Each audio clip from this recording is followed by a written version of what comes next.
should have அப்படிங்கிற ஒரு பியூட்டிஃபுல்லான ஃப்ரேஸ் தான் பார்க்க போகிறோம். Used to express a past action that was not performed or happen. ஒரு பாஸ்ட் ஆக்ஷன் அது நடந்திருக்கவே இல்லை, ஆனால் அதை எக்ஸ்பிரஸ் பண்ணுறதுக்கு யூஸ் பண்ணுற டேர்ம் தான் should have.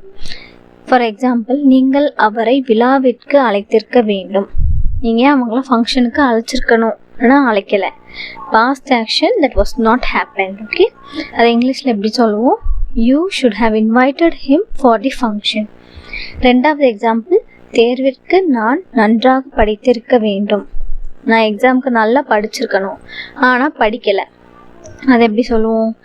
I should have studied well for the exam.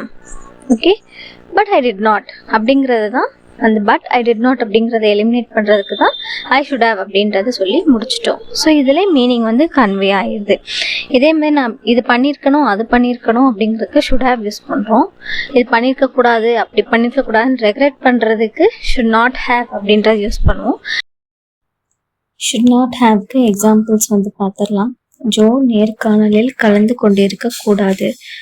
Joe வந்து இன்டர்வியூவில் வந்து அட்டன் பண்ணியிருக்கவே கூடாது. So Joe should not have attended the interview. Sheela அவள் அப்பாவிடம் அப்படி பேசியிருக்க கூடாது.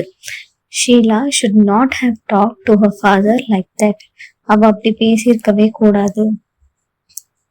நீங்கள் அங்கு சென்றிருக்க கூடாது. நீங்கள் அங்கே போயிருக்கவே கூடாது. So you should not have gone there.